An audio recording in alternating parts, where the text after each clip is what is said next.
It won't go. There we go. Oh, there it Live, is. but we're doing the podcast already. We're about 15 seconds in. We're going 45 minutes on this one for sure. Yes. This is a No. 45-minute one. We're not going above and beyond. Can't do that again. Yeah, We've this been is going to be... spoiled. All right, I'll do the intro then. So today we're here to discuss not only... Okay, when you hear about horror movies, you hear The Exorcist is the best horror movie of all time. But I want to say this, the following sentence. It's not even the best Exorcist movie of all time. Today on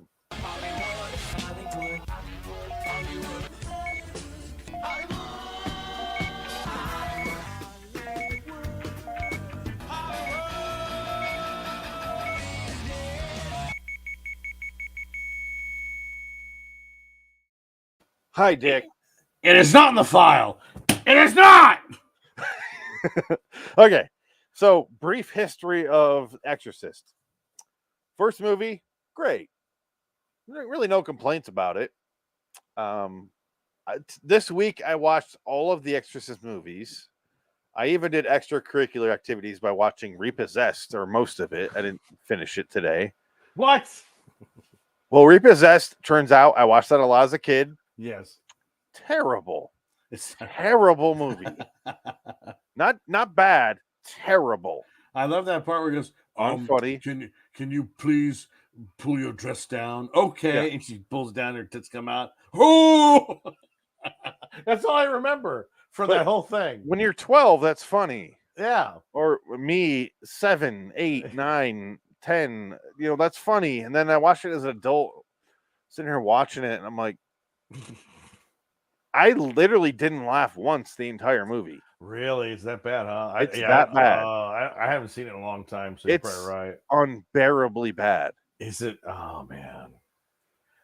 I just remember Devil in a blue dress, that part where he sings, and that's how he exercises her. Leslie Nielsen knew he's supposed to be funny, therefore I'll act goofy.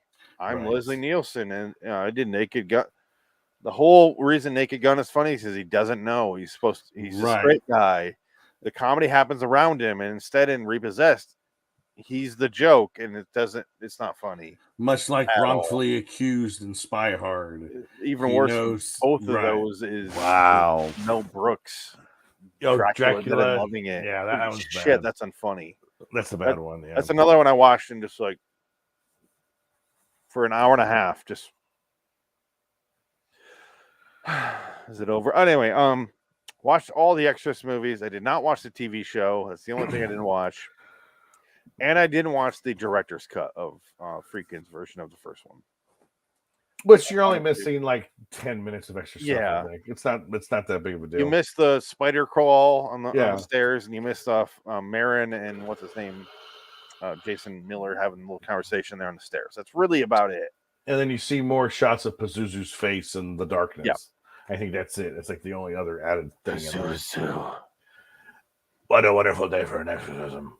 That's all you get. That's all you really miss for those. But anyway, so let's discuss the third one, though, because people don't realize, A, that there is a third one, and B, how fucking good it is. Right. So do you have a history with the third one that goes beyond a few years?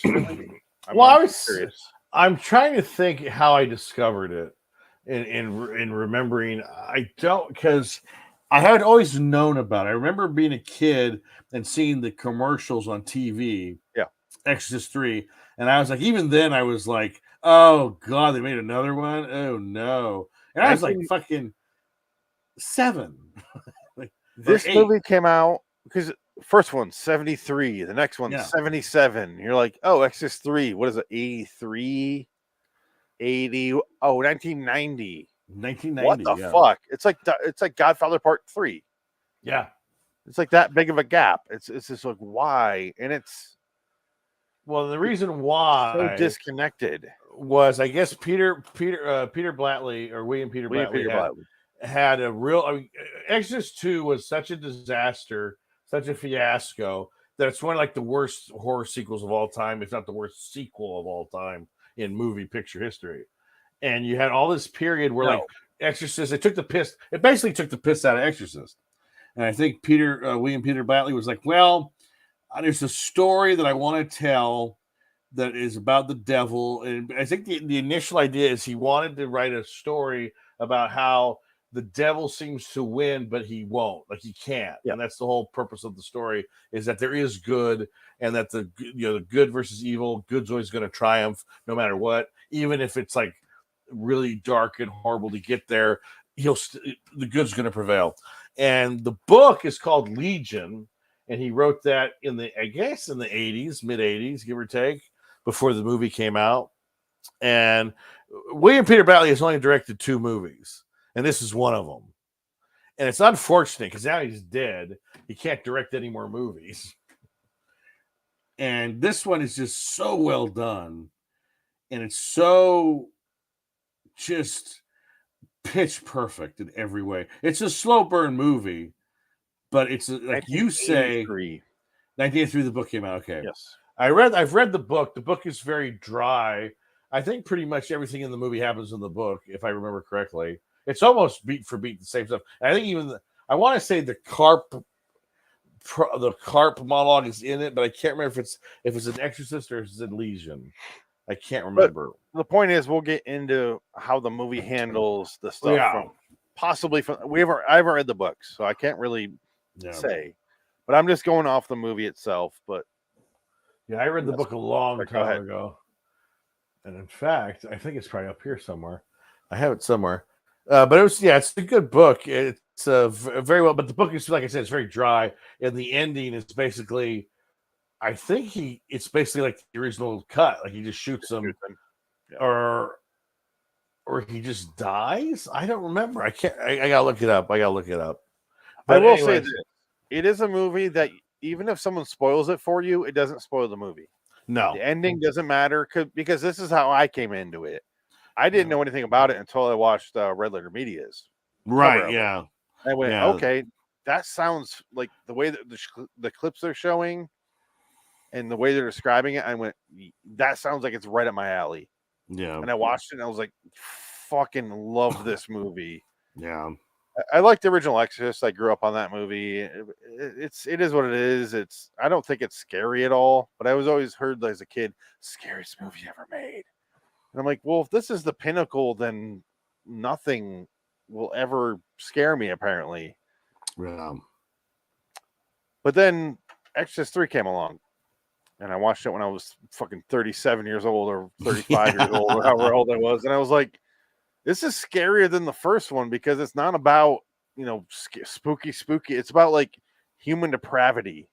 No. And just the fucked up shit that happens in this, and the way the detective in this case has to handle that and move on with his life.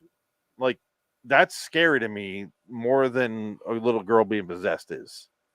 Yeah. That makes sense. Like, little girl being possessed, I don't believe in God, let alone the fucking devil and demons and shit. So I'm like, I watched the first one, I'm like, all right, well, that's, that would never happen. And I watched this one, I'm like, even if you ignore the fact that there's a demon possessing this guy, that's still scary that he has to deal with this. Like, a little kid dies that he was helping, and he gets his eye stabbed in. I'm sorry you were murdered. Yeah. I miss you. I find that scarier than anything in the first movie. Yeah. No, I think reality is far more scary than anything you can create in your own mind. Right, because you have the great Jersey Scott as Kinderman, and he's the detective. He's worn out. He's just bitter, and everything that he deals with, it's just like this unending, this unending ocean of blood of innocence, and he's got to deal with it. And then the priest is kind of semi-depressed as well, but he tries to cover it more, and he's trying to cheer up, his friend Kinderman. So the priest and the detective hang out and go see movies together and talk, and he goes, It's a Wonderful Life. Yeah, they go see it. So his favorite movie is A Wonderful Life. Yeah. And in the movie, the best part was, well, I gotta go cheer. The movie that the priest goes, well, you got in trouble. You got the bishop was like, you got in trouble for what you said to that guy. He goes, oh, what? what I say? He goes, well, what you said. He goes, oh, what did you say? He goes, well, all I told him was Jesus loves you, but everybody else thinks you're an asshole. And he goes, oh gosh. He goes, well, what do you want me to do about it? He goes, well, you gotta apologize. He goes, whatever. He goes, well, what are you doing today? I'm gonna go take my it's my day to cheer up my detective friend. He gets depressed this time of year. We're gonna go see a movie. It's a Wonderful Life. It's my favorite movie. Do you have a favorite movie? And the bishop goes, The Fly. It's such an odd, like the script, the dialogue of this movie is so bizarre, but it feels real. What you just said is exactly what this movie is. Yeah, it's never fascinating, but it feels so real. Yeah. Every conversation feels like a real conversation that you're watching. Yeah, which is something that I didn't realize until I watched this movie that I realized I was missing from movies. Is I'm like, it's a mundane conversation. Yeah. The part with the carp that you mentioned earlier, right? Yeah, it goes on for like 4 minutes of him describing this carp in his bathtub, and he can't go home until the thing's asleep, otherwise he'll kill it. Yeah, and the whole time the priest is just like laughing at his absurdity with this carp. Yeah, and that's the whole point of that scene. It doesn't go anywhere. It never comes up again, but it feels so fucking real that I believe it, and it's not pushing the plot forward, but it feels like a real character moment between these two guys, so that when he dies, the priest dies, it matters. Yeah, like it's building the character, not the story, which is interesting. Well, it's more of a character study than anything else. You're studying. Basically, it's a study on Kinderman, who's Darcy Scott. Again, he's burnt out, but Darcy Scott. Oh God, I wish he was still here. He's so ridiculous. Everything is like he's on pins and needles. Well, when he's trying, because after his friend is brutally murdered, he's realizing that this is a copycat of the Gemini killing, which happened the night of who was executed the night of The Exorcist. It was like 15 years. Yeah, 15 years after, prior, right? Whatever. Yeah, and it was the same night as the exorcism of The Exorcist. So you have the Gemini killer gets executed, so he's going to hell, whereas the priest, Jason Miller's character, gets thrown out the window as he's dying. Pazuzu, essentially, but they don't say it's Pazuzu. They say it's the devil, essentially, and he brings Pazuzu, not Pazuzu, and the Gemini killer into his body to basically, it's like out of revenge. It's a revenge movie. Yeah. It's like a weird waiting room where Pazuzu gathers all these souls, this legion, which is what the movie's named after, and moves them into Father Karras. Father Karras' body. Yeah. And okay, so the first 2 times I watched this, didn't pick up on that. Right. This time I watched it, and I was watching it with subtitles, and I'm like really paying attention to Brad Dourif's speech there, and I was like, oh, that's what happened. Yeah, I had no idea. Yeah.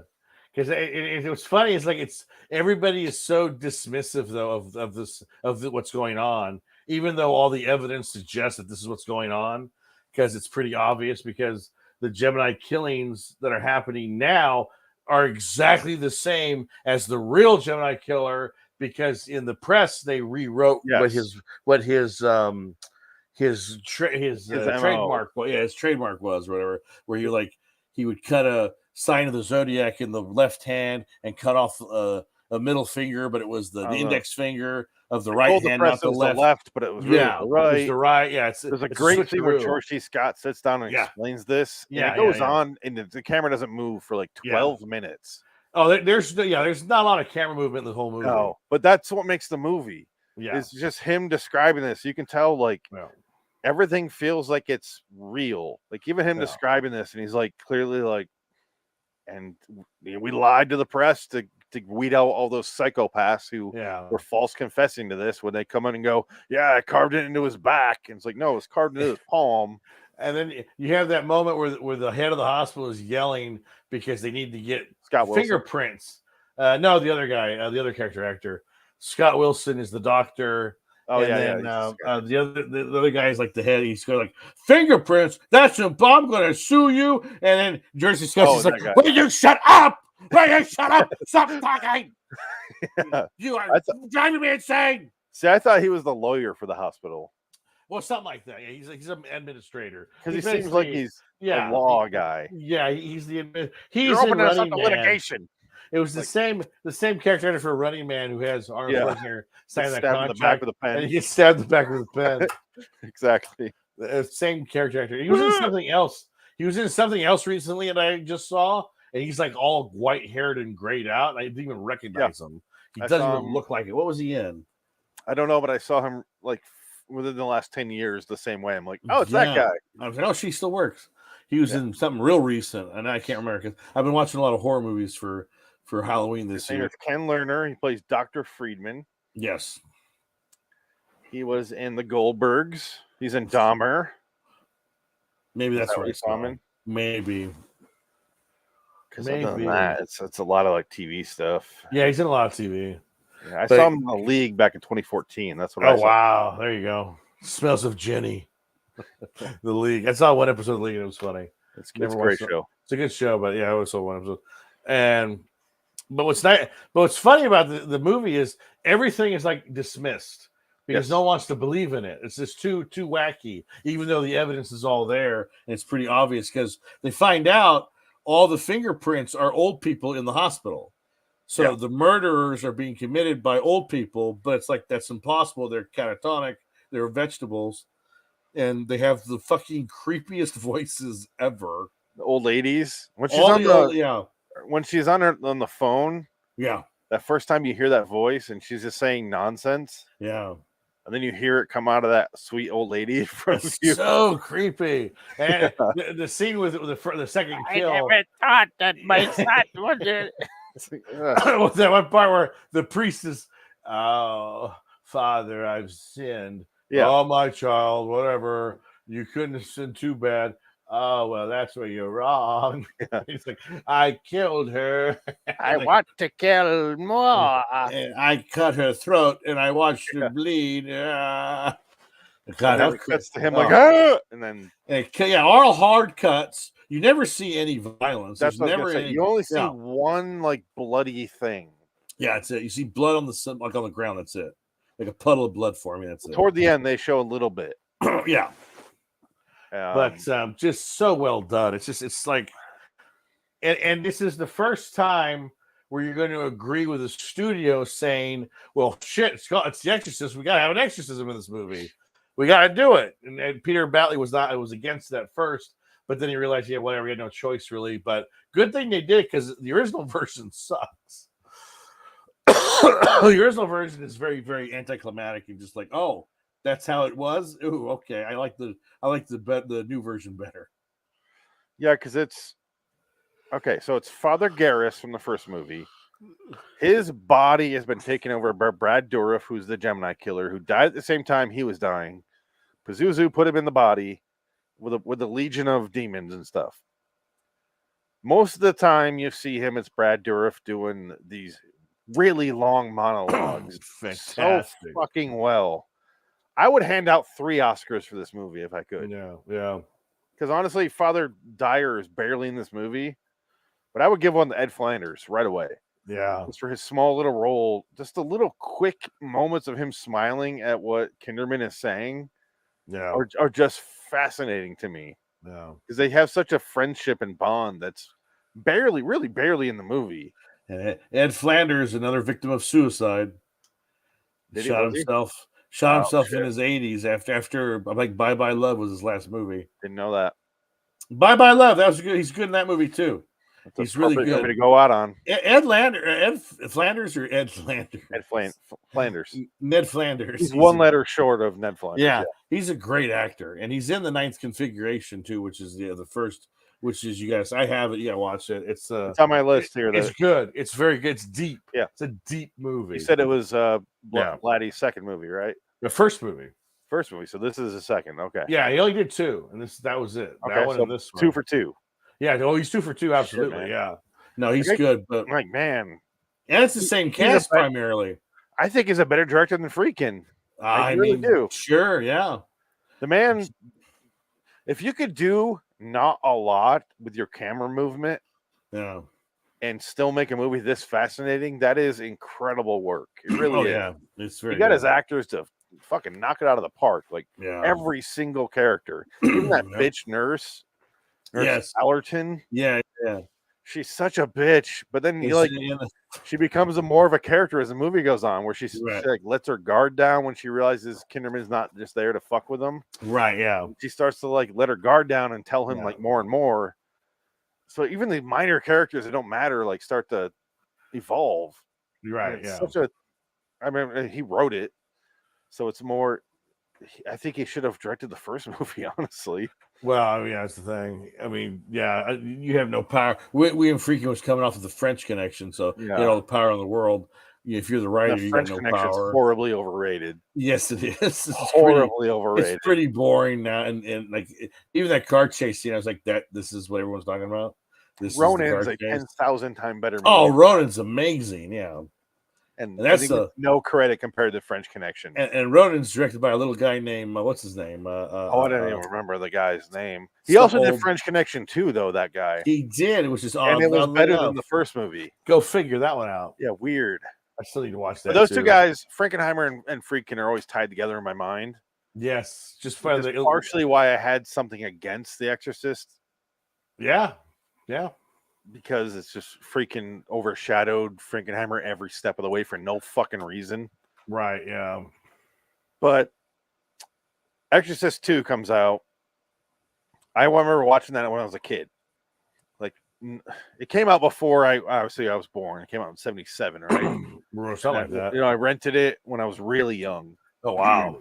Probably, it was elementary school. I watched the first one, and then I remember my friend, this is the scariest movie ever made, and we watched it. I was like 4th grade. And I watched it, and I was like, we were laughing the whole way through. Yeah, that's the thing. And then we watched the second movie, and we were asleep. Okay, It was in the opening credits. Wasn't your title for Exorcist 2? Exorcist 2, Linda Blair got titties.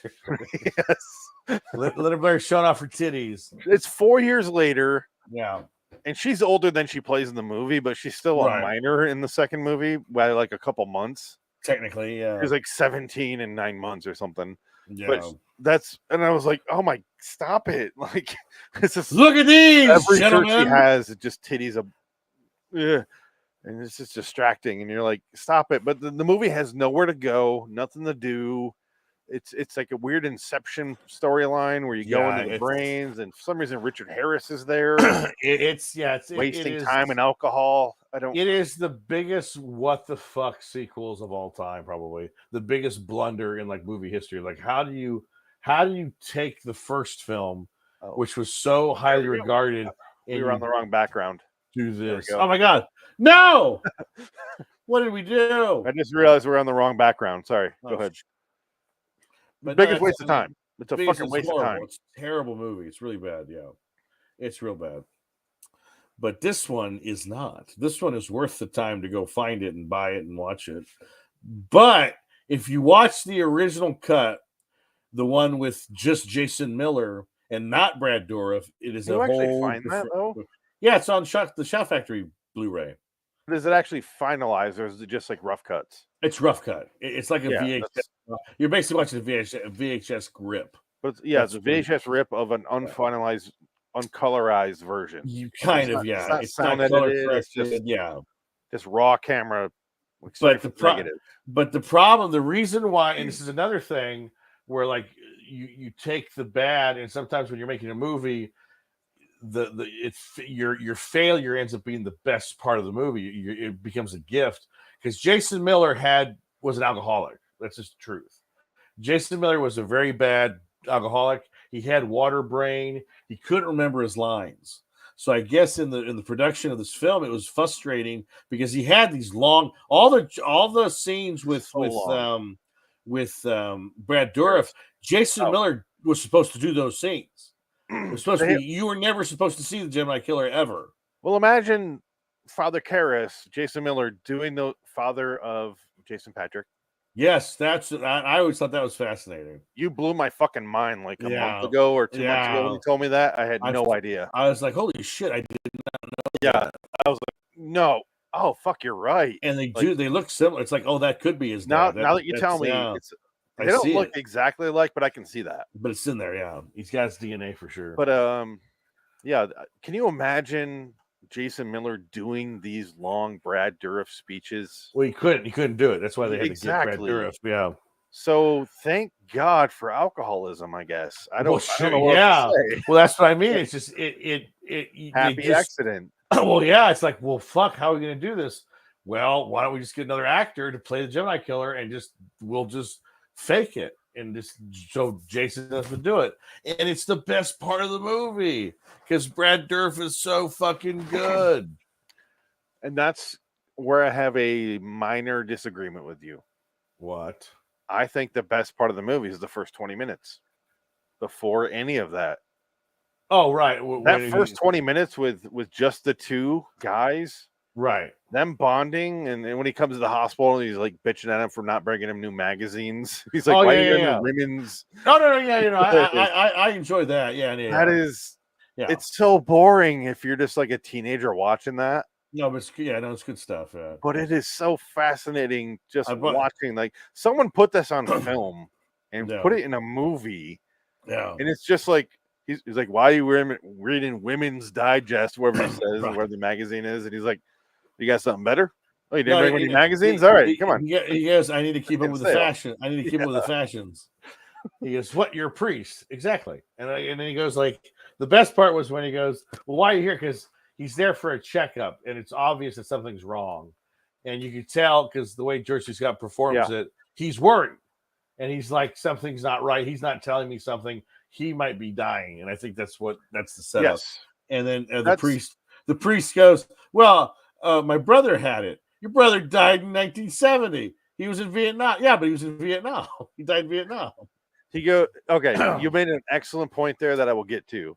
No, he goes, "Yeah, my brother had this. Yeah, he lived with it for a while. Your brother died at 35. Yeah, he died in Vietnam, though. Yeah, he died in Vietnam. He died at 35. Yeah." He didn't get a chance to. You're 60. Yeah. You don't know. He's just like, it's fine. He realized, but it is a guy moment. Yeah. Like, I hate to bring us down, but when Adam was going through all that shit, it was like we joked about it to each other, but it was serious at the same time. It is a guy bonding thing. Yeah. Like you joke about it, but it also is fucking serious and it sucks. So that's what resonates with me with that movie is they don't ever really say like I love you, like well, most movies. Right, you're not it's gonna not do that. sloppy. Yeah, exactly. It's just like if you were dying, I would it would fucking suck. I mean, he's clearly bothered because he's like coughing. Right, yeah.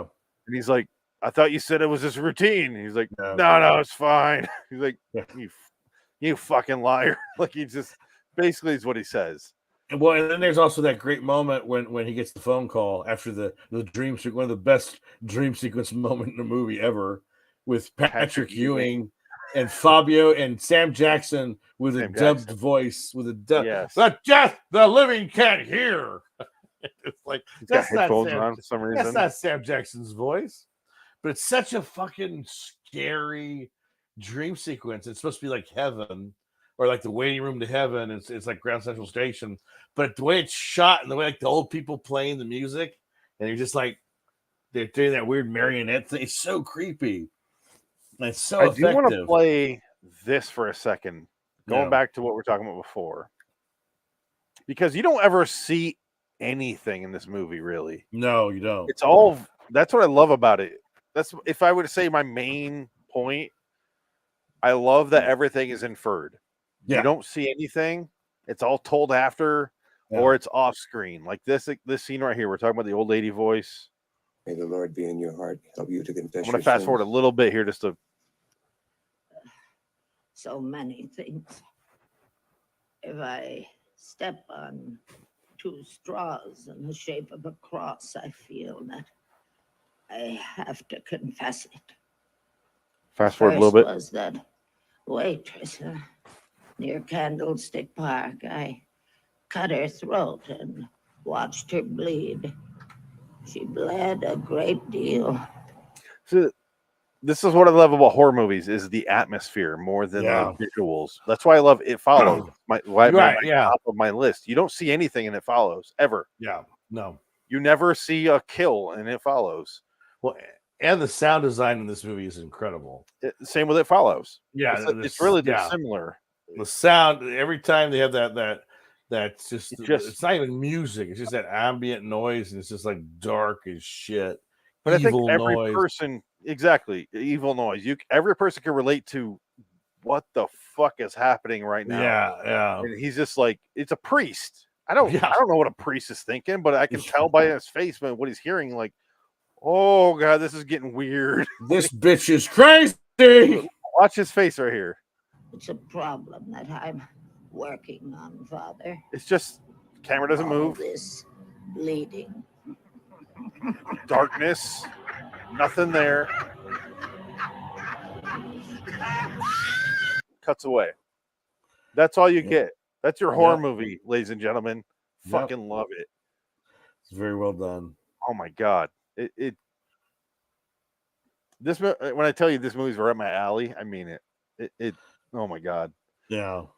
I just love that it cuts. It doesn't show you, which I would immediately go, fuck this. I would be so bored. Exactly. Yeah, it'd be stupid. I'd be so bored, and I would, when I see the crawling on the ceiling. Well, now that because I've been watching all these horror movies the last month, all the I wanted to segue into that as well. All the monsters come out of the door frame or the window because of the Grudge. Crooked. They're all crooked. Ring and the Grudge. It's all got that white, creepy, crooked guy, and they shape up and they go really fast. Oh, it's just it's not scary when they do that. It's not scary at all. I forgot it cuts to this. This is the the weird kids. Yeah. No, it cuts from this, like you see the outside of the pew. Yeah. Or sorry, the outside of the confession booth, and then it cuts to the old lady going, and she finishes her thing. Yeah, because she just killed him. She's like a sweet old lady again. Oh, here you go. Put my sacrament. I just cut off thing that what's his name did, and the nurses. Yeah, the nurses in the background too. Yes, but it was that character actor. If they wouldn't be Puerto Ricans, that guy.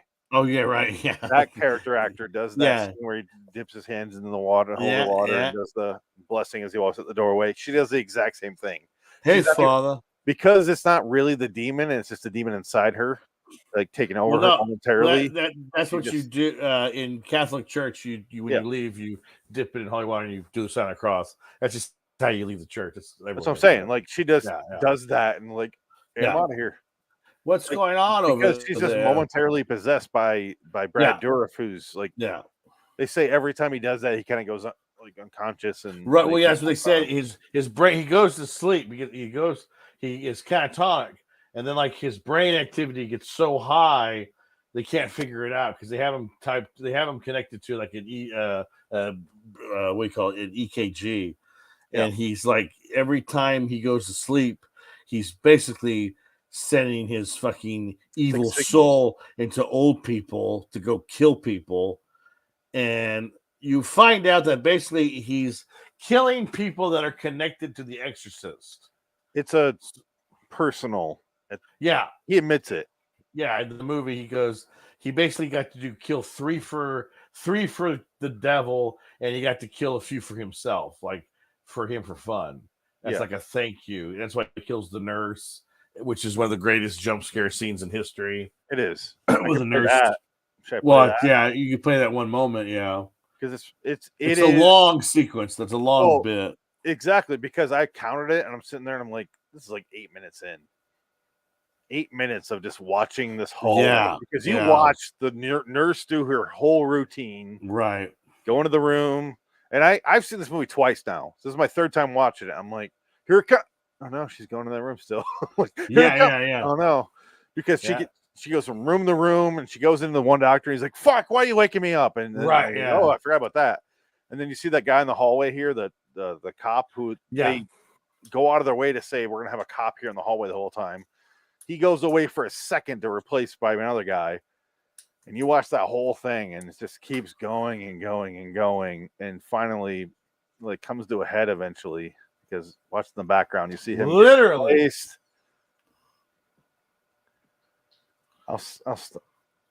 He goes and grabs his bag. There it comes. And he fucks off elsewhere. Here it comes. And there's a good snap zoom right here. Like one of the Duplass brothers made this. Yeah. And it's perfectly timed because they said that the dead boy in the beginning, his head was replaced by the statue. Yeah. Which is Painted shown black, but with white mouth. He said, right? No, it was black face with the white lips and the Yeah, white. that's what I said. Yeah, it was minstrel. It was like a minstrel show, like a blackface minstrel. And but that head or that statue is shown earlier in the movie too. Yes. When George C. Scott leaves the hospital in like the first 20 minutes, they show, oh shit, that's the first clue that it's all coming from the hospital, whoever's doing this. Yes, and it's something that was set up through dialogue that happened an hour and a half ago. Yeah. And it cuts to a statue of that, and you just immediately know that's why that woman is dressed like that. She's dressed like the statue is, all white, coming off the head, just like someone cut the head off the statue. But does it show you, does it illustrate that George C. Scott's a bad detective if he doesn't notice a giant Jesus statue without a head when it's right next to him? Ah, it is not in the file. You're not going to notice why that's related to your case, though. So no. No, but no. In the first beginning of the movie, they find the body and the head has been cut off and replaced with a Jesus head statue. He's standing next to a Jesus statue without a head. But it's this statue that he's. I know it's but he saw it 20 minutes before. Yeah, 20 minutes after. So he knows that's that head, but he doesn't know why it's that head. Why? Yeah, why I'm saying that matters. It's just funny. It's just like, well, come on, George. Pay no, attention we know that. He wouldn't know that though. Well, the really scariest part of this movie was when Brad Dourif, Brad Dourif told George C. Scott this. I swallowed your cum. That means something. Yeah, that was the scariest. It was weird. That was the scariest part of the movie. And Brad Dourif, the voice modulation is so good, it sounds like Cameron Diaz. It does. And can I play the most punk scene in this movie? Yes. Because as a punk and an atheist myself, there's a scene in this movie that's really cheesy when you watch it, but the dialogue is like a fucking like Bad Religion song. And I'm not making a joke right now, though. I'm serious. This part. Yeah. Let me turn off our background because it's distracting. Boom. Here we go. Pray for me, Damien. It's after it gets in the wall. Did you think to save your friend, the priest? My God. Have I helped your unbelief? Have I helped your unbelief? I believe in... I believe. There it is. I believe. This is a punk song lyrics. Seriously. Death. Oh, okay, yeah. I believe in disease. I believe in injustice and inhumanity and torture and anger and hate. I believe in slime. I believe in murder. Yeah. I believe in pain. I believe in cruelty and infidelity. I believe in slime,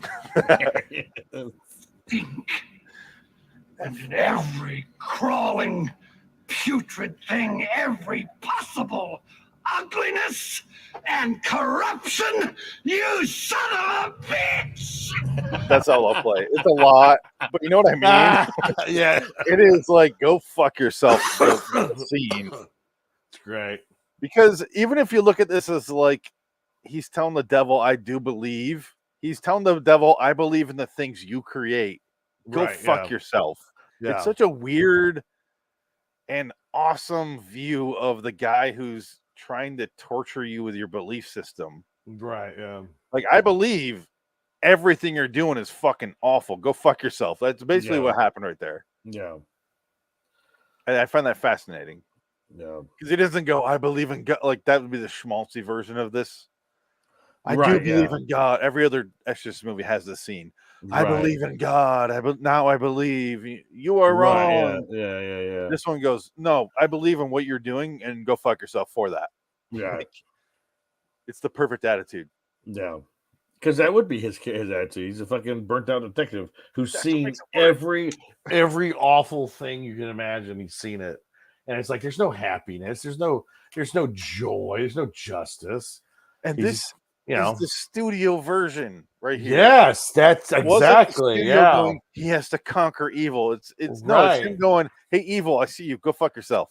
Well, I Go guess fuck yourself, evil. well, that's essentially what they did was they basically told Blatley that he goes, look, it's called The Exorcist. We need to have an exorcism scene. Just go write one, put it in the movie, and we'll support. We'll give you the money. Yeah. And that's basically what happened. So they let him do it, and it's all him.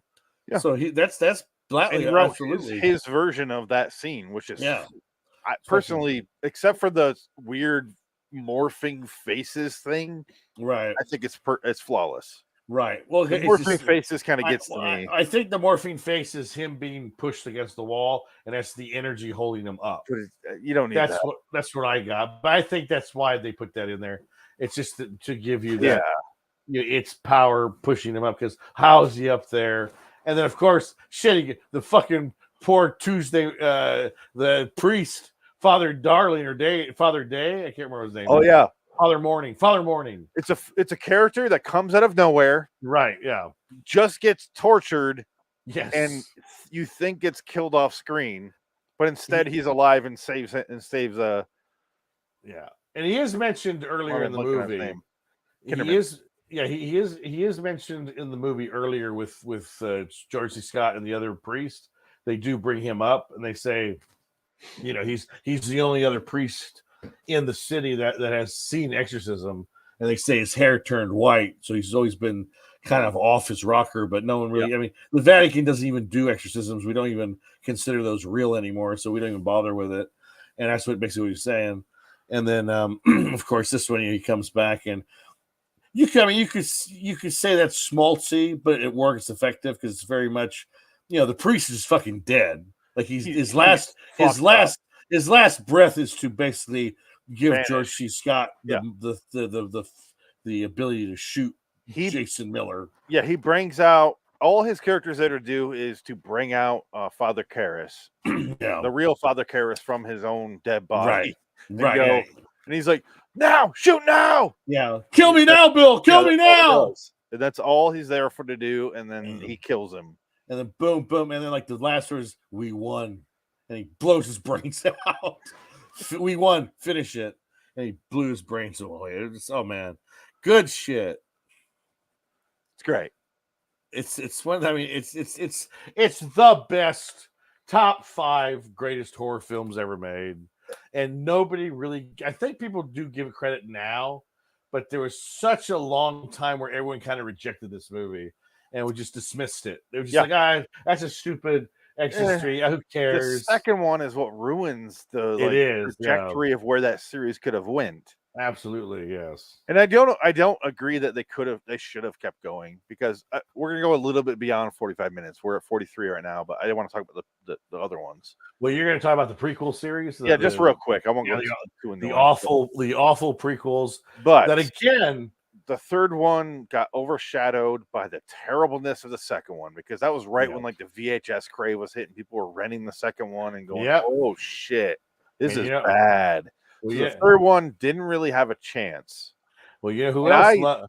I saw the third one on VHS when I was a kid, and I went, "Oh no," because I saw the second one, and I was like, "No, I'm good." Right. So then, when Red Letter Media talked about it, I'm like, "Oh, that's actually good." Like I saw scenes of it, but I already was in love with Brad Dourif, just always. Yeah. So when I saw that he was in it, and then they were talking about him, I'm like, "Oh fuck, I'm gonna watch that." And I watched it right away. Like the second I finished that review, I'm like, "All right." And I was like, "Oh my god, that's my movie." And let's not forget, someone else shares our love of this movie. Little known guy, his name's Jeffrey Dahmer.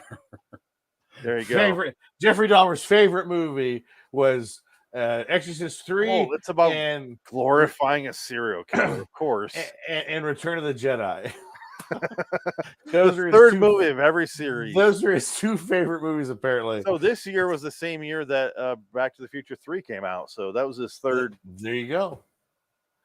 I went and saw the. I'm trying to be that Midwestern accent. I went and saw the Back to the Future 3. Didn't like it, but I did love the Legion You Exorcist sound like Rick 3. Moranis and Oh, Ghostbusters.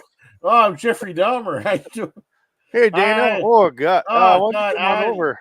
I love black men. I love them. Love them He to was death. finding this 10W40 like it was a 10W30. you Oh, know what I mean? man. The 1099 file. So I your don't taxes really, are all messed up. Hey, how you doing over there? I don't care for that movie Strange Brew. I thought it was kind of silly, not my favorite. And I don't really care for the Feed Me Seymour movie. No, I like the Return of the Jedi. The Emperor is cool. I guess him and in the Jeffrey Ghostbusters. I guess in the Jeffrey Dahmer miniseries, there's a scene where they're watching Return of the Jedi, and he goes, "The Emperor is so cool." I want to isolate that line and put that in the show somewhere. Go right ahead. I gotta find it. I don't want to watch it though because I have no interest. I don't care. It's like I already know everything about Dahmer. I don't really want to see a reenactment of what he did. It's just like, ugh, no thanks. Yeah, I don't. I just don't have it in me. I'll have it in me to watch fictional serial killers. I do have a real transcript by Jeffrey Dahmer, or a real trial thing. Oh my God. Return of the Jedi. So the first idea of the temple area occurs only after 3 of the charged killings. And because this seemed curious, I explored what he had in mind about the temple and what the significance of this movie was to him in great depth. And in fact, he and I sat together and watched all of the scenes in the film Return of the Jedi that he considered significant. Likewise, there came a time later when he put that film aside and began making use of Exorcist III. Oh my God. And particular scenes from that in a similar. I'm really glad I played this clip right now. It's fascinating. I've never No, seen this. It's fucked up. I It's just randomly clicked on fascinating. this. Okay. Wow. manner, and he and I sat together and watched those scenes from Exorcist III so that I could explore what the significance was to him of the images in those materials. And I think that what emerges from all of that is an understanding that Mr. Dahmer is fucked up. Regarded one character in each of those films, a character known as the Emperor in Return of the Jedi.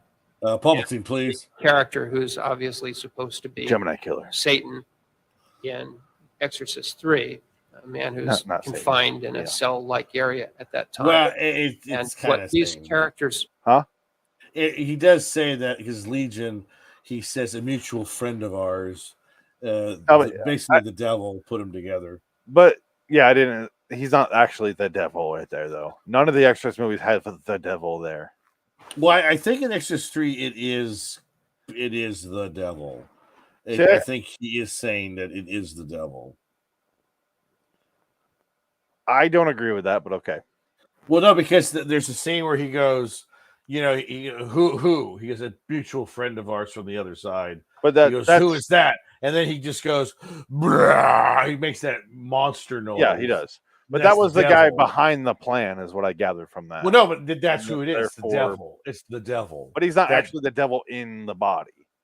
No. He put the Gemini killer in the body. Yeah, it's part of the devil's plan, but the Legion. devil's Yeah, not yeah. literally speaking through that.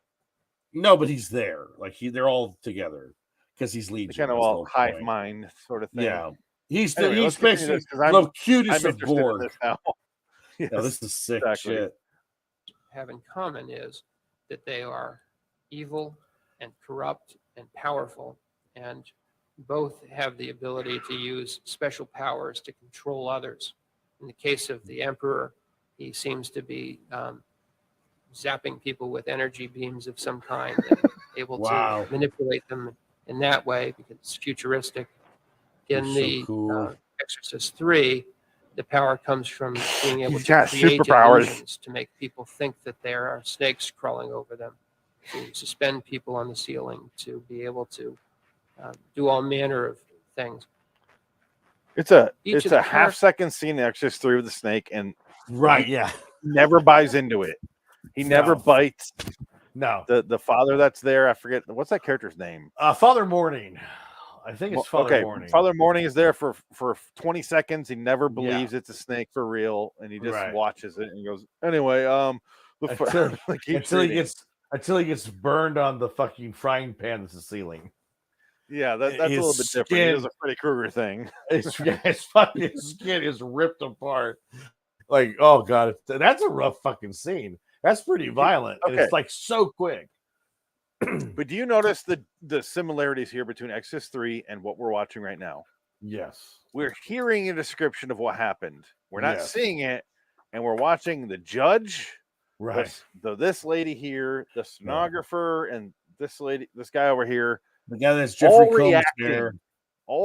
None of them, none of them are involved. They're all reacting to the horror that they're hearing.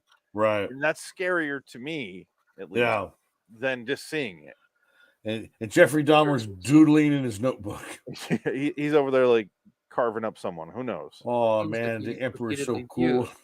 Actually torments someone else in a way that might be described as torture. But Mr. Dahmer said the judge. Not what Look at him. To him. This is similar to the movie.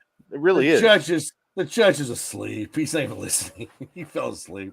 But then he's got Jeffrey Combs hair from Frighteners. Though there were occasionally fantasies where that might be that he never. All right, we'll stop. Point is, Exorcist 3 he used his great movie. He sat down with a psychiatrist and watched it with him. Jeffrey Dahmer had some good taste. Great. He had very different takeaway than I did from this movie. He really did. Yeah, I didn't relate to Brad Dourif's character at all. I didn't relate. I was like fascinated by his performance, but I wasn't like, that's just stupid. All I know is that you feel dirty after watching something like that. All I got to do. I wash myself with a rag on a stick. I'm sorry, I had to just play that. Sorry. I love that. I was proud. Bit. It's a good bit. Yeah, it's okay. So real quick, we're at 52 minutes. I'll be real quick here with the other movies. First one, loved it. Second one, I liked it more. This is my third time watching the second one. I appreciated what they were doing more, but I was watching it with an open mind and then going, what is happening? For some reason, he's like in Africa and he falls on these spikes and it turns into him in a mental asylum and James Earl Jones is a doctor now. And I'm like, that doesn't make sense though. But I get that it's visual interpretation, but it doesn't make sense. Right. And he doesn't address it ever. And then it's just keeps going. And then for some reason, Nurse Ratched drives her and the woman from the first movie, the housemaid or the babysitter, whatever the fuck she was in the first movie. I forget her name. She was the one that was taking care of Reagan during the day while the mom was at work. I can't remember. Yeah. Out of nowhere, Nurse Ratched is like, I gotta go to Georgetown. I gotta fly to DC to stop them because Richard Harris and Reagan board a train and go there. And they track him down and they drive all the way there in a taxi cab. And the taxi cab crashes into the house because the devil's taking it over. And the taxi cab driver dies. And then the nurse lady or the whatever she is, Karen, I think her name is, gets out and is like, I'm going to light myself on fire. And then Nurse Ratchet's just like, don't do that. Don't light yourself on fire. Reagan. Oh, fuck, who cares? And all she does is like help that nurse and hold her. Wow. It never goes inside or never deals with Reagan again in the movie. I don't remember any of that, but I got to watch that again. Luckily, Reagan gets saved inside by Richard Harris. And then they come outside, and then the nurse dies after she's like, Reagan, are you okay? She's like, yeah. She's like, all right, I'll die now. And I'm like, why did they fly there all the way from wherever the fuck they were? What did she say? Reagan, show me them titties. She died. No, show them titties. Yeah, Bloodhound fuck me for blow. Chasing Lane. That's right. Thing. But that's all I can think about at the end of the movie was they flew all the way there. You see them get in a taxi. You see them fly. You see them get in a taxi. You see them drive all the way there, get there, light themselves on fire, argue, and then get pulled out and rescued, and then still die. And they never interfere with the storyline. Right. I know. We remember that. Fucking stupid. I haven't seen that movie in a long time. That was my biggest complaint with the movie. Wow, that's hilarious. Movie's stupid. The house falls apart. Anyway, third movie, clearly fucking hate. Yes, exactly. The prequel, you and I saw together in the theater. We in did. Film school, and we were laughing the entire way through. It was bad. And this is before I seen 3, keep in mind. So I didn't know what to expect. And I was like, all right, well, this is going to be a scare. Oh, no, this is terrible. And we were just like, what the fuck is this? And this was the Rennie Harlan version. Rennie Harlan, yes. So, brief history of that movie. Just in the time we were in, we watched the movie Exorcist the beginning. Okay, they have a prequel to The Exorcist. Let's watch it here at the Egyptian. No, it was at the Chinese theater. Chinese theater. Yeah. We sat there and watched it, and we're laughing all the. It was me, you, and Remco, I believe. Yes, for that one. I'm pretty sure. And we're sitting there, like all three of us, very different backgrounds. All three of us, all laughing, like, "What the fuck is this? This movie's terrible." Yeah, we left the theater, and we're like, "All right, yeah, that's over." After I left LA, they released the Paul Schrader version, which is the original version. Yes, Exorcist Dominion, the Exorcist prequel. Yeah, I watched that and I hated it so fucking much. Equally terrible. And I gave it like 3 stars less than the Rennie Harlan version. Wow. Fast forward 20 some years. Not 20 some, but 18 years, let's say. This week. Sorry. I watched the Rennie Harlan version. No, sorry. I watched the Paul Schrader version first. Right. And I'm watching it and I'm like, I kind of like this movie. Oh, yeah, interesting. I kind of like this. It is the pacing of the first movie. Where it's a slow the first hour of the original movie is fucking solid. It's like building this tension. That's what the Paul Schrader version is, building the tension. Right. Gets to the demonic part here in the last 30 minutes. It's a little cheesy, but effective. Right. And I remember laughing and hating it the first time. And I was like, oh, without like the foresight or prejudgment, I actually liked this movie. Okay. I liked it. I gave it a 6. All right. It went from a 3 to a 6. Wow. And then I watched then I watched Rennie Harlan's version. Yes. And I went from a 5 to like a 2. Right, yeah. It's so bad. Now there's the Rennie Harlan version. Rennie Harlan version is the one where like she's running after him in the cave, right? And she's like, doing the whole weird crawling. Yeah. It's really I was 19, 20 when those first 2 movies came out. And now I'm, almost 40. Yeah. And I'm watching these 2 movies and I'm like, oh, Paul Schrader had the right idea. He was completely right with this slow building of tension. Yeah. That's what the series is all about. And I think I got a more like immediate horror sensation when I was a teenager, but like Paul Schrader had the right idea. The dude now. Yeah. In the Paul Schrader version, wasn't it the kids were dying by the or that's the Rennie Harlan version, where the coyote or the hyenas come? Both of them. That's in both of them. Yeah, okay. Paul Schrader's version has a really slow build of tension. Yes. Where you see the villagers of the town attacking the Christians. The one guy goes into the Christian school and kills all the fucking kids. Right. Because he thinks the Christians are corrupting them. Right. He literally stabs the kids in the head with a bayonet. It's fucking brutal. Okay. And I watched it. I was like, holy shit. Like, you see the kid's brains outside of his head. I'm like, oh my God. I had no idea. Paul Schrader's fucked. Yeah. But I was like, this is I can follow the plot. Right. And then you cut to like similar scenes. This is like 90% different movie, 10% the same. Right. Yeah. Because I think Rennie Harlan's version. Right. There's no kids. There's no school. Right. There's nothing. It's a girl, and it just kind of drifts, and it looks like Ghostbusters 2016, where it's all overblown colors. Yes. And it's like, this is ugly to look at, and then every scene doesn't really matter, and it feels like it feels like you're on a roller coaster. Like, wonder why Rennie Harlan doesn't work anymore. Yeah, and then you see Paul Schrader's, and you're like waiting. I'm like, oh fuck, he killed him. Yeah. Oh fuck. And then I'm like, at the end, I'm like, oh, that looks silly. Oh fuck, he killed him too. Like, oh, that was caught off guard, but like it was dark.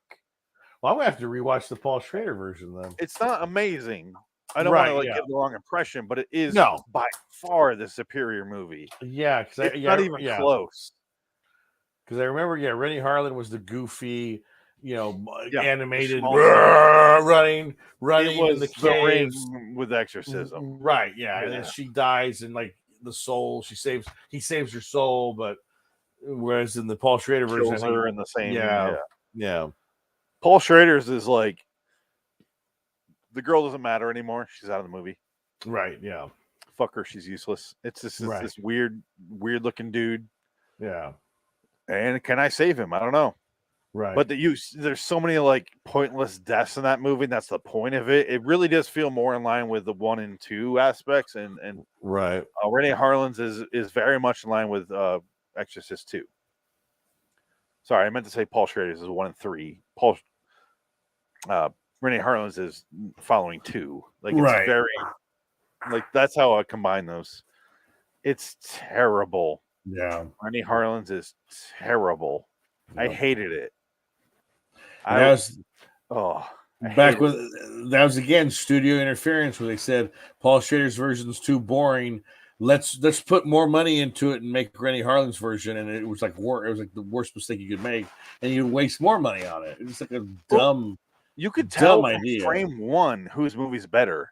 Right. Exorcist 3, or sorry, Exorcist. Okay, Rennie Harlan start off with like it's a soldier in like the Christian army. It's like the Crusades or something. Yeah, the Crusades, and it cuts back, and the camera goes up above, and it's like, you see the big battlefield of all these soldiers dead, and the crows, and it's the like season of the witch version. Yeah, that effect, and it's like this big thing, and then all Paul Schrader starts with is like Magneto. This starts with Father Marin in World War II. He gets forced to choose who's going to die next. Yes, fucking brutal. Yeah, and that scene right there lets you know what's going to happen the rest of the movie and how you're going to like it. Right. That's all you need to know. One of them is a real fucking choice to sit through, and you're going to be rewarded by a better movie. And one of them is like, I don't even care. Entertainment, and it's Rennie Harlan. Anyway, and then I watched Repossessed and skimmed through it today and didn't laugh once. Well, that's my Exorcist story. How dare you? I didn't laugh once. Spit in the face of Leslie Nielsen. Fuck Leslie Nielsen. Once he realized he was funny, it was over. The game was over. Because it wasn't funny that he was funny. It's funny that he wasn't funny. That was the joke. And then I'm the goofy old man. Nope. Ruined. I got my fart machine. Yep. Man. Ruined the joke. Game over. Goodbye, Leslie. Go back to whatever you were doing for 50 years prior. I'll see you in hell. But so what would you say Exorcist 3 is a perfect movie? I would. Yes. Absolutely. Hands down. I would say it's a perfect movie that I want to hang out with those characters in this movie and just watch them talk about anything. Right. I would watch. Look, same thing with From Dusk Till Dawn. I will watch Seth and Richard just go on forever talking about nonsense. Exorcist 3, those two guys, watch them talk about anything. I just want to hang out with them. No. And that's a good sign because that's rare. It is very rare. You just don't want to have all your blood taken out of your body and then your head cut off. Why were your fingerprints on that? You old piece of shit. My radio doesn't work. That's not my radio. That's not. You're not the radio repair man. That's a telephone. Shoot, are you my son? I was. Yeah, I believe so, ma'am. You're not my son. Oh God. Again, it's like everything in that movie is perfect. It's wonderful. Just a great movie. It is a perfect hangout movie. I mean, your mind wants to just hang out with those characters. If you're on board with that movie, you just want to hang out. And when it finally gets involved with the exorcism, you're like, I kind of want to go back to just hanging out with these characters. Oh man, I don't want to experience the Gemini killer again.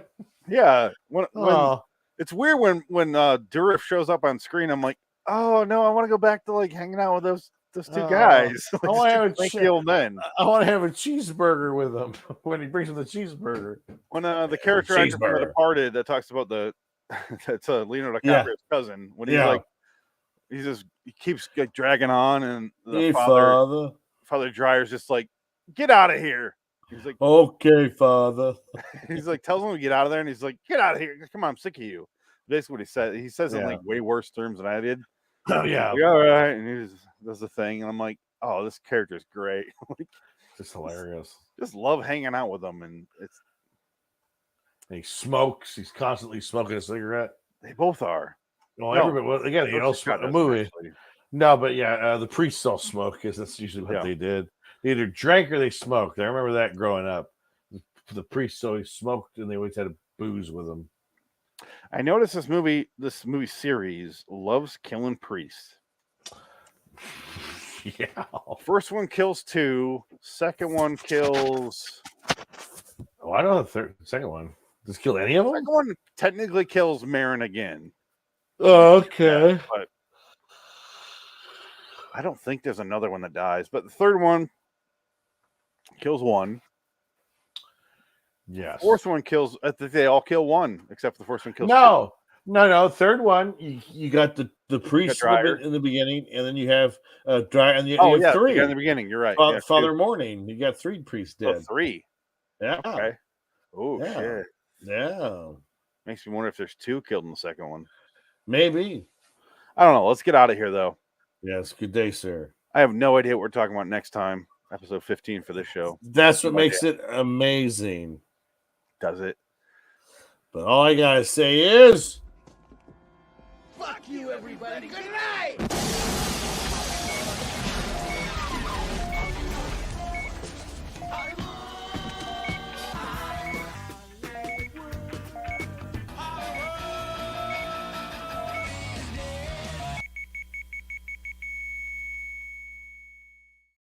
I'm going to end the broadcast now.